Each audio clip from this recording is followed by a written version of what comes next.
Mesdames et messieurs, bonsoir et bienvenue à cette édition, le sommaire.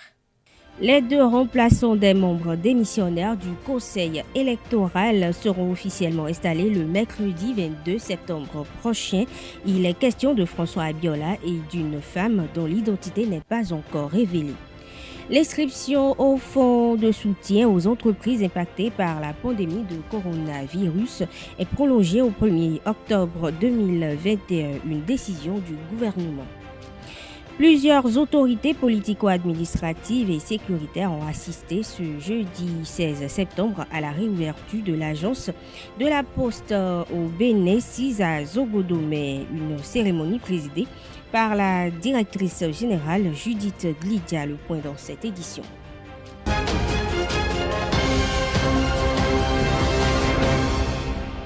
À nouveau, bonsoir. Les remplaçants des démissionnaires du Conseil électoral seront officiellement installés le mercredi 22 septembre prochain.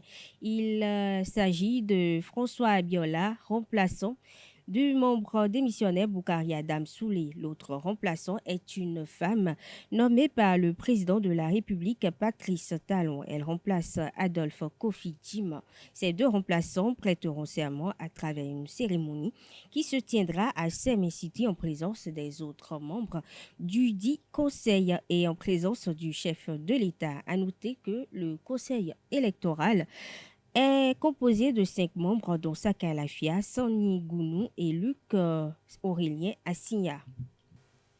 L'inscription du fonds de soutien aux micro-petites entreprises touchées par les impacts de la pandémie de coronavirus est prorogée au 1er octobre prochain. L'enregistrement au programme a démarré le 26 août dernier et se poursuit donc. Les entreprises désireuses de bénéficier de cet appui financier devront s'inscrire via le site web mesurecovid.finance.bj ou se rendre dans les centres de promotion sociale sur tout le territoire national. Mais pour en bénéficier, elles devront respecter certaines conditions. Les entreprises du secteur formel doivent être créées avant le 1er janvier 2021, disposer d'un registre de commerce ou d'un identifiant fiscal unique. Il faut remplir le formulaire prévu et y ajouter les pièces requises. Celles informelles doivent être reconnues par une fêtière, une préfecture ou une chambre de métier. Le promoteur doit avoir les papiers d'identité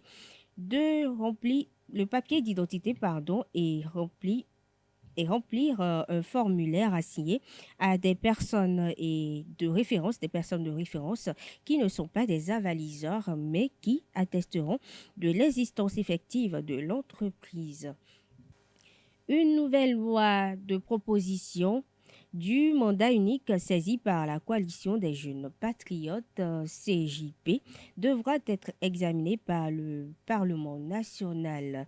Suite à la révision constitutionnelle en 2016, le président Patrice Talon a dit avoir tourné le dos à cette idée de mandat unique. Mais la CJP pense qu'il faut ramener le débat au Parlement. Elle propose d'ailleurs un mandat unique rotatoire de 7 ans. Les jeunes de la dite coalition souhaitent que le mandat unique soit inséré dans la Constitution et que l'actuel président soit le premier à l'expérimenter.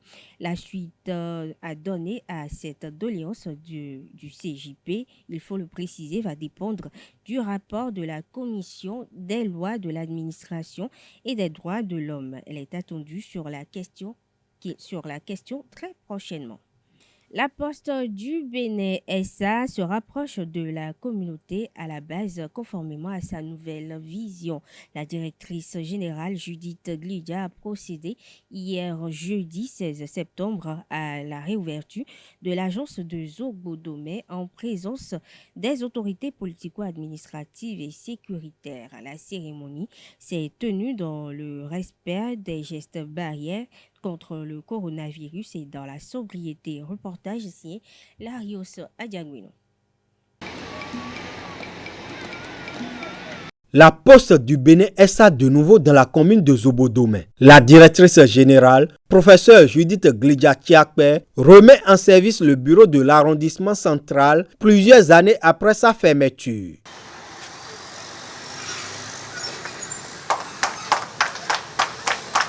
La réouverture de cette agence ce 16 septembre 2021 vise à rapprocher les prestations et produits postaux plus près des populations, conformément aux directives du gouvernement du président Patrice Talon.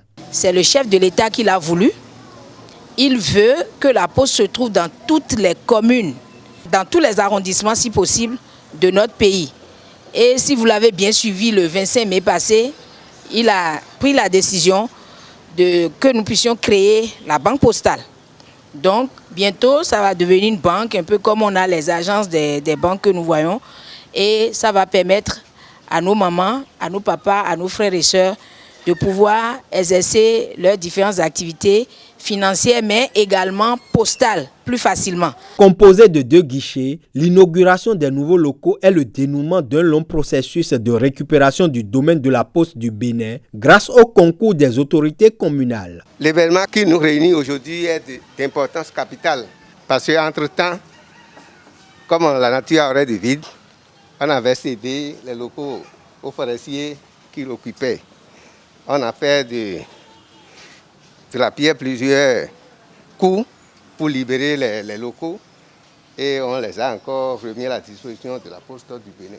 Grande est ma satisfaction parce que les pensionnés, surtout les vieux là, qui se déplaçaient pour aller faire les opérations à Boycon, vont maintenant toucher paisiblement leur pension ici. La reprise des activités de la Poste va apporter une bouffée d'oxygène au service déconcentré de l'État. Le trésorier communal de Zobodomé s'en réjouit. Particulièrement, ça me rend joyeux parce que, entre-temps, pour virer les gens qui prennent leur salaire ou bien leur pension, surtout les agents de la commune, je suis obligé d'aller jusqu'à Boycon pour déposer le chèque pour leur compte. Maintenant que la Poste est proche de moi, je crois que on va travailler la main dans la main. Et c'est aussi une grande joie pour la population parce que désormais, ils vont bénéficier du service de la Poste, surtout les comptes épargne, et surtout il y a les bonnes dents qui sont en face de vous. J'espère que c'est un bon marché pour vous. Joie et enthousiasme. Les citoyens accueillent le retour des postiers dans leur localité. Ils s'engagent à contribuer à son rayonnement. Nous sommes très heureux de l'installation de la Poste dans notre localité. Cela va surtout soulager les peines de nous, femmes revendeuses. Les taux d'intérêt sur les prêts sont plus accessibles à la Poste qu'au niveau des autres structures financières. Pour ce faire, nous allons prendre des renseignements. Ce que l'État vient de réaliser nous réjouit énormément. Ensemble, nous allons contribuer à son enracinement.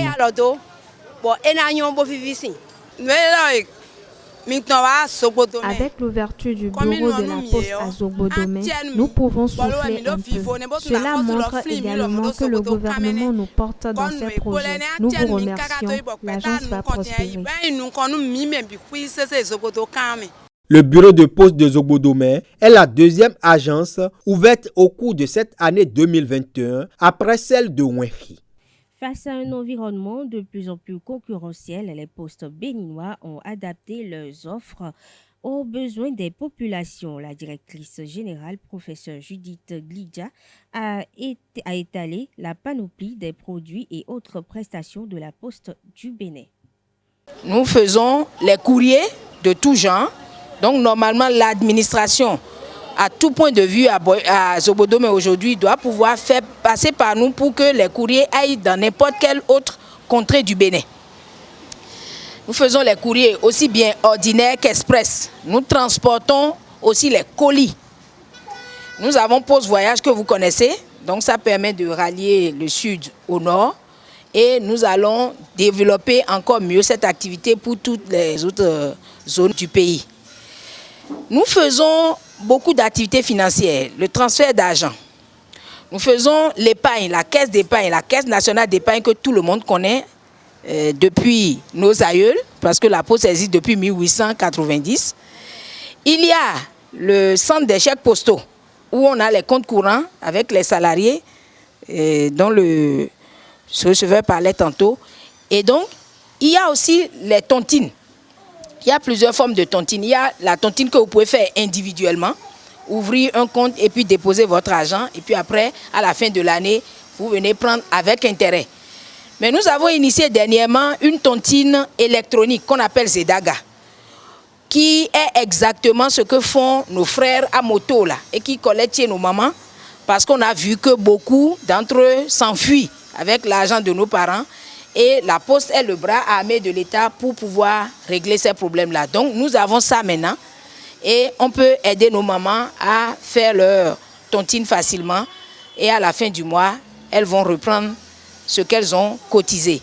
Cela donne la possibilité de leur faire des avances quand on sent qu'elles sont régulières et fidèles. Donc on peut leur faire des avances sous forme de petits crédits qu'on peut leur faire et qu'elles vont rembourser au fil du temps. Et ça va leur permettre d'avoir cette carte-là. C'est une carte électronique, ce n'est plus un livret où on peut écrire ce qu'on veut dedans. Mais si vous avez votre argent, vous passez sur la machine, ça permet de savoir combien vous avez là-dessus et il ne faut pas perdre la carte, c'est tout. Même si vous perdez, on peut encore vous donner un duplicata et votre argent est enregistré dans l'ordinateur. Et c'est connu de tout le monde. Spiritualité dans cette édition d'Agbo Huno, Thomas Djeronko, le souverain pontife du Vaudou Rwendo, est rentré ce 17 septembre 2021 de la ville italienne de Bologne, où il a participé au forum G20 interreligieux. À sa descente de l'avion à l'aéroport Cardinal Bernardin Gonti de Cotonou, il a fait un bref résumé de son intervention à ses assises. Carles Kitome nous propose un extrait de son intervention. Justement, on vient d'Italie. Effectivement, on était parti pour un forum des leaders, des grands leaders de religion, le G20. Hein, G20, c'est sur le plan international. Mais tout ça, je les ai dit là-bas que partout où vous êtes fils de vaudou. Pourquoi? Parce que tu respires de l'air. Une fois que tu respires de l'air, c'est le vaudou. Monsieur, le vaudou est basé sur les 4 éléments de la nature, que vous savez tous. La terre, l'air, le feu et l'eau. Sans l'eau, est-ce que l'homme peut vivre? Déjà, tu as déjà bu de l'eau au moins 4, sinon 5 fois aujourd'hui. Vous avez besoin de l'eau pour vous laver, non? Vous avez besoin de l'eau pour préparer à manger. Mais c'est de même que vous avez besoin de l'air pour respirer. Dis-toi quelque chose que si l'air coupe pour 5 minutes, que deviendra-t-il de l'humanité? C'est là le problème. Vous voyez, moi j'ai marché à pied pour venir vers vous, non? C'est la terre. La terre. Ça, c'est indispensable. Tous les matins, nous les dignitaires, quand on se lève, on dépose nos pieds avec du respect par terre. Parce que la terre, c'est une divinité à respecter. Puisque sans la terre, on ne peut pas vivre. C'est quand tu mets un grain de maïs, ça doit sortir des milliers. Voyez-vous? Donc la terre, nous avons dit dans notre langue vernaculaire que la terre ne ment pas. Quand tu mets un grain de riz, du riz, ça va faire sortir des milliers. C'est comme ça. Mais la terre, les matins, quand tu te déchausses, tu prends l'énergie, la vibration. Voyez-vous, tu es bien quand tu marches à pied nus là, tu es bien, tu es en contact direct avec cette divinité qu'on appelle Tsapata. Donc je les ai dit ça, mais l'essentiel est que c'est l'union. Actualité hors du Bénin, plus précisément en Guinée, les chefs d'État de la CEDEAO réunis hier à Accra au Ghana ont décidé de l'interdiction de voyage des membres du CNRD, Comité national de rassemblement et de développement, ainsi que des membres de leur famille et le gel des avoirs financiers. Ils ont par ailleurs exigé la tenue dans un délai de 6 mois d'élections présidentielles et législative pour la restauration de l'ordre constitutionnel en République guinéenne. Sport pour finir cette édition. Buffle FC du Borgo reçoit demain samedi l'association sportive des forces armées royales AS Phare du Maroc au stade général Mathieu Kérékou de Cotonou pour le compte du match retour du premier tour préliminaire de la Coupe de la Confédération CAF 2021-2022. Défait à l'aller, un but contre 3. Les joueurs du Conseil national des chargeurs du Bénin doivent s'imposer par 2-0 afin d'accéder au tour suivant. Draman Sanou, l'entraîneur des Bovidés de Parakou et le défenseur Shamsendine Shaona sont prêts pour relever le défi. Je reviens encore sur notre dispositif habituel. Voilà. Il nous a valu beaucoup de victoires. On avait pensé qu'avec le système 3-5-2, on pouvait les contenir dans leur camp et puis chercher à marquer des buts. Bon, on n'a pas réussi pendant les 20 minutes. Et puis on a essayé de réaménager notre dispositif.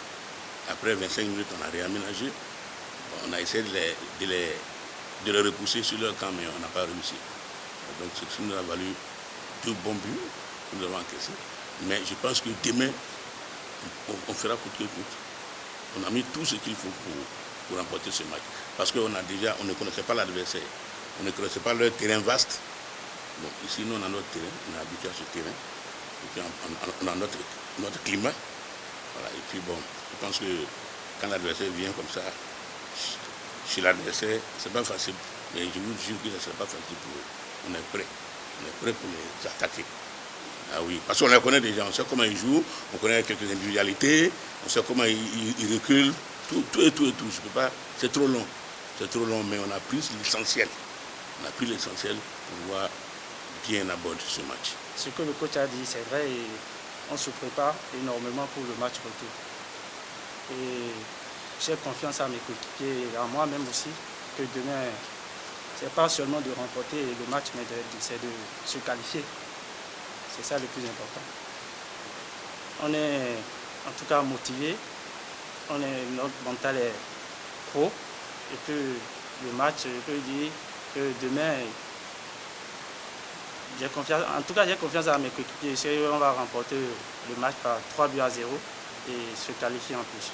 Avec ce que le coach nous a appris ces derniers temps, on est sûr d'arracher la balle, d'aller voir l'adversaire, d'arracher la balle chez l'adversaire et puis garder. Parce que nous-mêmes, on joue bien, on peut distribuer les balles et puis aller marquer aussi. Ils l'ont fait là-bas, nous-mêmes, c'est possible qu'on le fasse ici aussi.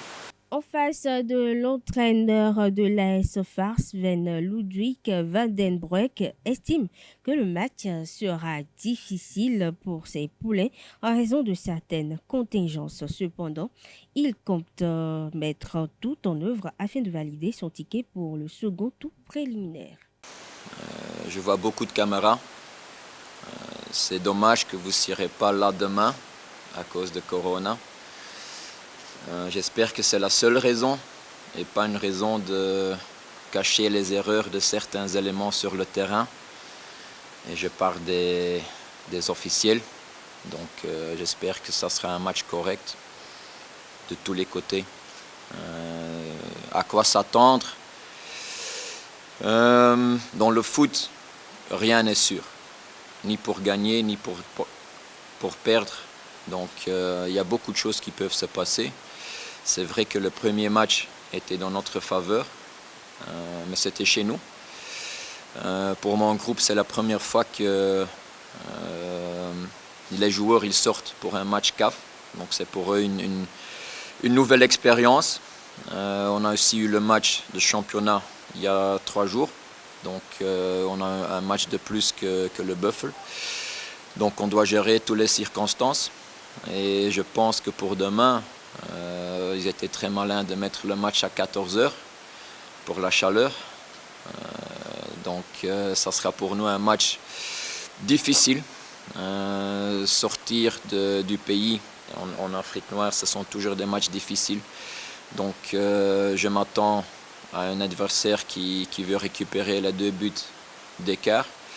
Et c'est à nous de gérer la pression, la chaleur, les arbitres, le terrain, pour bien entamer le match et avoir le score à la fin de notre faveur aussi. C'est pas justifié pour un résultat demain, c'est juste les constats que je fais pour préparer mon groupe. Nous, on n'est pas habitués à ça. Donc c'est bien qu'aujourd'hui on peut s'entraîner à 14 heures pour sentir la chaleur et réagir demain dans une façon qui est au niveau de notre ambition sportive. Ici on parle souvent ou vite dans des justifications d'une perte. Non, moi je l'utilise pour préparer mon groupe. C'est une différente perspective. Je dois dire que j'ai vu le match de Buffels contre Kabylie il y a 1 an. Et quand je compare les 2 matchs, Kabylie et contre nous, il y avait quand même une différence. Je trouve que le Buffels, ils ont eu un développement qui est pas mal. Donc peut-être nous, pas à l'auteur de Kabylie non plus. Donc oui, c'est un effectif qui a quelques joueurs potentiels d'un bon niveau et qui a de la vitesse, aussi une certaine puissance. Donc ça sont les qualités des joueurs africains qui sont peut-être pas toujours structurés, mais à chaque moment ils peuvent faire un exploit pour marquer. Et ça sont les moments de concentration qu'on doit avoir pendant tout le match.